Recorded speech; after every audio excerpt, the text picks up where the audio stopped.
your emergency fund is probably lying to you. What feels like responsible saving is often just fear-based cash hoarding in disguise. In the next 30 minutes, you'll learn how to audit your cash reserves to find the exact line between security and stagnation. This is for the person who has money in the bank, but still feels that tightness in their chest every time they check their balance. We're going to break down the emergency fund mistake, the trap of keeping too much cash because it feels safe, even when that money no longer has a clear job. By the end of this audit, we'll cover the three-bucket liquidity system, the psychology of financial freezing, and how to set a hard ceiling on your savings so you can stop living in a defensive crouch. Most people miss this. An undefined fund actually creates stress, it doesn't solve it. Stay with me to find your real number. Here's the trap. In the US, we're trained to believe more cash always means more safety. We see headlines. We feel inflation at the grocery store. We watch housing prices swing. So we do the responsible thing, we hoard. But there's a point where a safety net turns into a spider web.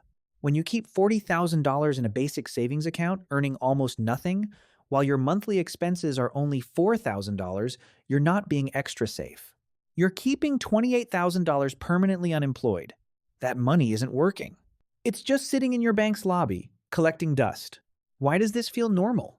Because of loss aversion. The pain of losing $1,000 feels about twice as strong as the joy of gaining $1,000. So when you see a big balance, your brain treats it like protection. The bigger the number, the farther away disaster feels. But here's the auditor's view. Fear is a terrible accountant. If you're holding cash because you might need it, but you can't define what it is, you're running a fear-based system. That's the scarcity trap. You've got money, but you still shop like you're broke. You still stress about the power bill. You still hesitate over a $5 coffee. The money exists. The peace doesn't. Let's talk about the financial freeze. When you live in constant economic noise, inflation updates, layoffs, market swings, your brain shifts into survival mode. In nature, animals freeze when threatened.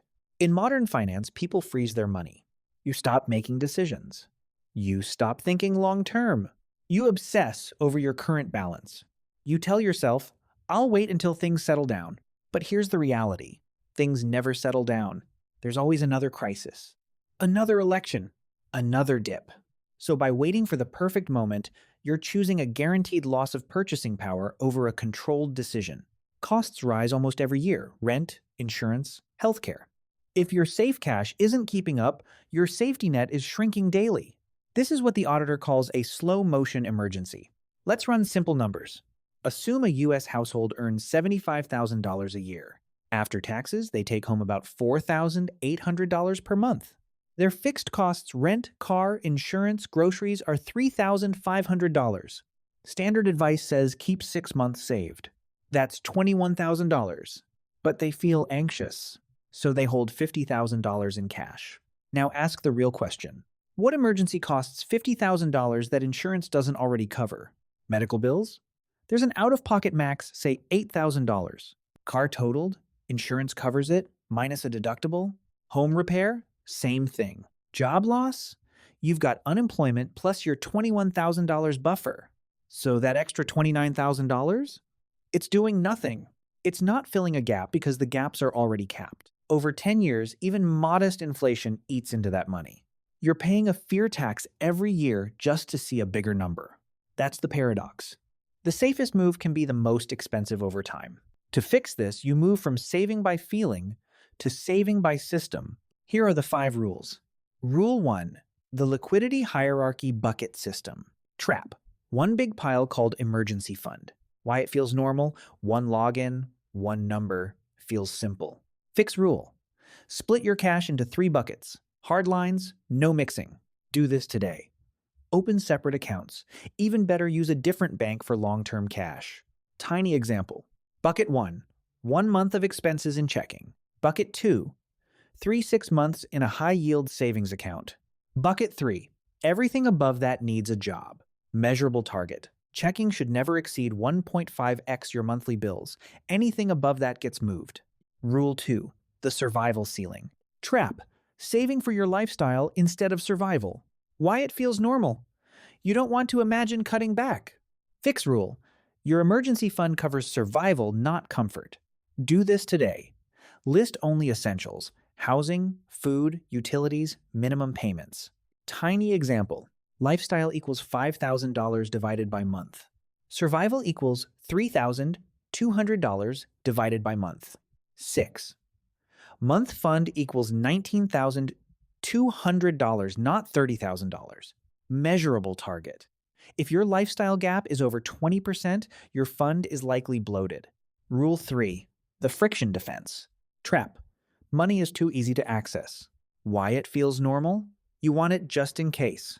Fix rule: add friction. Distance creates discipline. Do this today. Move your emergency fund to a separate bank. No debit card. Hide the app. Tiny example: that $900 deal doesn't survive a 4-8-hour transfer delay. Measurable target: minimum 2-4-hour delay between wanting and accessing the money. Rule 4. The insurance overlap audit. Trap: saving for risks you already insure. Why it feels normal? You forget insurance is prepaid protection. Fix rule: cover deductibles, not full disasters. Do this today. Check your deductibles: health, auto, home.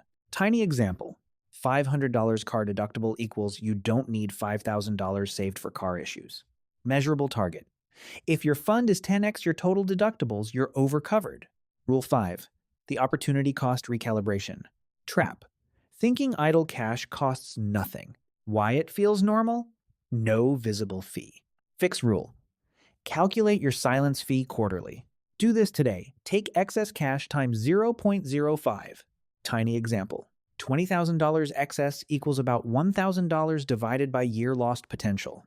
Measurable target: if your silence fee beats your rent, you're paying too much for comfort. Why do people do this? It's rarely logic. It's usually memory. If you grew up with instability or saw financial collapse, cash feels like oxygen. But here's the truth: your bank balance is a lagging indicator.